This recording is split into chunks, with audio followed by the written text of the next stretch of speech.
नमस्कार मित्रों, मैं डॉक्टर अखिलानंद पाठक एक बार पुनः अपने YouTube चैनल अद्भुत भारत अनंत भारत के माध्यम से भारतीय पौराणिक सांस्कृतिक मान्यताओं और कथाओं को लेकर आपके बीच उपस्थित। मित्रों, आज और कल का दिन बहुत ही भारतीय इतिहास का महत्वपूर्ण दिन है। कार्तिक मास की पूर्णिमा और श्री गुरु नानक देव जी महाराज का प्रकाश पर्व, जिसे जयंती के रूप में हम मनाते हैं। नई पीढ़ी को पौराणिक कथाओं और गुरु नानक देव जी महाराज के उपदेश के बारे में जानना चाहिए। इसीलिए मैं इन दोनों कथाओं का समायोजन यहाँ कर रहा हूँ। सबसे पहले कार्तिक पूर्णिमा, जिसे देव दीपावली भी कहा जाता है, जिसका दान पुण्य करने और गंगा में स्नान करने का भारत में बहुत अधिक महत्वपूर्ण है। लाखों करोड़ों की संख्या में श्रद्धालु गंगा में स्नान करके डुबकी लगा करके और दान पुण्य करते हैं, जिसके लिए उन्हें फल की प्राप्ति होती है। तो कार्तिक पूर्णिमा के बारे में पौराणिक कथाओं में दो कथाएं विद्यमान हैं। पहली ये कि जो कार्तिक पूर्णिमा के दिन ही त्रिपुरा सुर नामक राक्षस का वध भगवान शिव ने किया था, जब वह अपने अत्याचार से तीनों लोकों में हाहाकार मचा रहा था। मानव देवताओं को परेशान कर रहा था। तब भगवान विष्णु की स्तुति करने पर देवताओं के भगवान विष्णु ने भगवान शिव से कहा और शिव जी ने उस त्रिपुरासुर नामक राक्षस का वध अपने त्रिशूल से किया और इस पापी दुराचारी राक्षस से संपूर्ण जगत का कल्याण किया।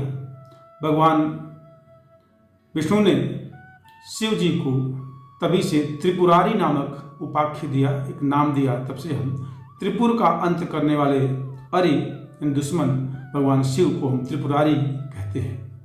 यह एक पौराणिक कथा है। एक दूसरी ही पौराणिक कथा और भी कार्तिक मास की पूर्णिमा को लेकर के आती है।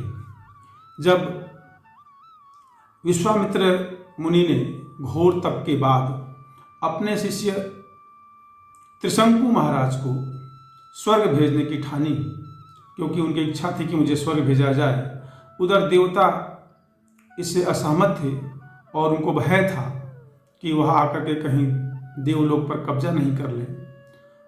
तो हुआ यह कि भगवान विश्वामित्र ने अपने तप बल से अपने राजा और शिष्य को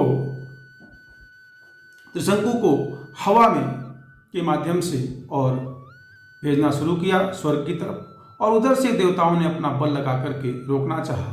परिणाम यह हुआ कि वह आकाश में ही रुक गए और बाद में जो है देवताओं के इस कार्य से बहुत ही क्रुद्ध हुए विश्वामित्र और उन्हें और भी शक्ति के द्वारा उन्हें भेजने का प्रयास किया। अंत में देवताओं ने हार मानी और क्षमा याचना की। भगवान विश्वामित्र ने उन्हें माफ किया और त्रिशंकु को धरती पर लाए।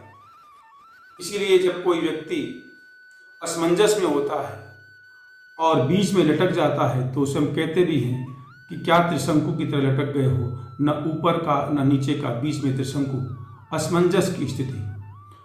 और इस एपिसोड के समाप्त होने के बाद देवताओं ने खुशहाली के द्वारा काशी में देव दीपावली मनाई, दीपक जलाए, खुशहाली व्यक्त की, और तभी से देव दीपावली का पर्व अपने कार्तिक मास की पूर्णिमा को मनाया जाता है। कार्तिक मास की पूर्णिमा से पहले एकादशी को देव उठनी एकादशी हो जाए। भगवान विष्णु सो करके उठते हैं और सारे वैवाहिक कार्यक्रम, मंगलपूर्ण कार्यक्रम शुरू होते हैं और उसके पश्चात देव दीपावली मनाई जाती है। इसकी एक सांस्कृतिक अपनी परंपरा है, नई पीढ़ी को जानना चाहिए। दूसरा जो विषय है आज का, गुरु नानक देव जी महाराज जो सिख धर्म के संस्थापक हैं, इन्होंने मुसलमानों से हिंदू धर्म को न सिर्फ रक्षित किया वरन धर्म, ईमानदारी और परोपकार का एक नया कीर्तिमान स्थापित किया। उनका जन्म प्रकाश पर्व के रूप में मनाया जाता है, जो कि कल 30 नवंबर 2020 को है, और सिख धर्म के लोग इसे बहुत ही उत्साह और श्रद्धापूर्वक मनाते हैं।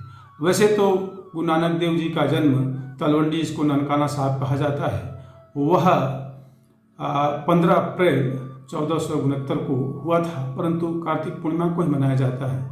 वह गृहस्थ जीवन में थे। सुलक्षणी उनकी पत्नी थी, श्रीचंद और लक्ष्मीचंद उनके दोनों पुत्र थे। परंतु बेई नदी जिसमें वो स्नान करके और तप करते थे, एक दिन उनको साक्षात ईश्वर ने दर्शन दिया, और वहीं कहते हैं कि अमृत पान के बाद उनको आदेश हुआ कि वह जाकर के परोपकार और धर्म का प्रचार करें। गुरु नानक देव जी महाराज ने तभी से अपने पूरे परिवार को, अपने ससुर को सौंप करके और यात्राएं करनी शुरू की। उनके इन धार्मिक यात्राओं को उदासी के नाम से जाना जाता है। उन्होंने 2 महाद्वीपों और अनेक देशों में 28,000 वर्ग किलोमीटर लगभग की यात्राएं तय की, जिसमें वो ईरान, इराक की तरफ भी गए। उनका एक शिष्य था मर्दाना, जिसने कहा कि मुझे मक्का जाना है। मक्का की यात्रा बहुत ही प्रसिद्ध है और वहाँ पर एक कथा है। आप जानते हैं कि वहाँ पर जब वह रात्रि को विश्राम करने के लिए एक मस्जिद की तरफ पैर करके सो गए थे, तो जियोन नामक जो खादिम था, उसने उनके पाँव को उठा करके पटक दिया घुमा करके और कहा कि ये क्या है, आप हमारे इधर ईश्वर की तरफ पाँव करके सोए हो। तब बड़े ही विनम्रतापूर्वक गुरु नानक देव जी ने कहा कि जिधर आपका अल्लाह नहीं है उधर हमारा पाँव कर दो। कहते हैं कि जिधर पाँव उधर किया उधर ही मस्जिद का मुख घूम गया। फिर उसने घुमाया, फिर मस्जिद का मुख घूम गया। अंत में वह लाचार होकर के उनके पाँव पड़ गया। और तब गुरु नानक देव जी ने कहा कि मेरी नज़र में ईश्वर सभी दिशाओं में है, सभी तरफ है। और तब से मुस्लिम समाज, मुस्लिम जगत में भी गुरु नानक देव जी की महानता सिद्ध हो गई। अनेक ऐसी कथाएं हैं जो उनके बारे में कही जाती है। गुरु नानक देव जी महाराज ने एक धर्म को माना, एक ईश्वर को माना। उनकी जो प्रमुख उपदेश है जिनको पालन हमें करना चाहिए, और न सिर्फ सिख धर्म के लिए परंतु सनातन धर्म, हिंदू धर्म और आज की पीढ़ी को उसको अपनाना चाहिए। उन्होंने कहा ईश्वर एक है, ईश्वर एक है और वह सभी जगह है। दूसरी बात जो आधुनिक जगत के लोगों को मानना चाहिए, उन्होंने कहा स्त्री और पुरुष दोनों समान हैं, दोनों में कोई भेदभाव नहीं है। और गृहस्थ जीवन में रहते हुए भी उन्होंने ईमानदारी और कर्मठ से रहने के लिए उपदेश दिया। अपने कुछ धन को समाज के लिए उपयोग करने का, दान देने का उन्होंने कार्य किया। उन्होंने कहा कि जो धार्मिक लोग होते हैं उन्हें कोई भय नहीं होता है।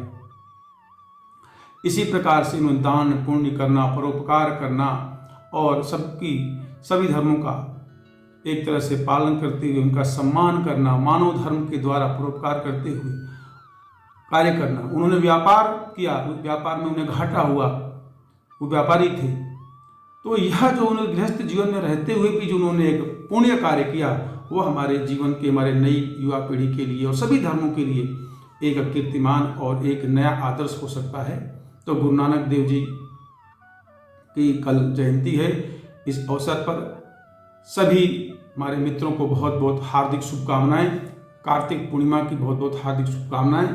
और देश और अपने देश की सांस्कृतिक विरासत, पौराणिक कथाओं के माध्यम से पुनः हम मिलते रहेंगे। तब तक के लिए बहुत बहुत धन्यवाद। देखते रहिए अद्भुत भारत, अनंत भारत। कमेंट कीजिए, सब्सक्राइब कीजिए और पुनः एक बार प्रकाश पर्व, नानक की जयंती और कार्तिक पूर्णिमा की बहुत बहुत शुभकामनाएं। धन्यवाद। जय हिंद।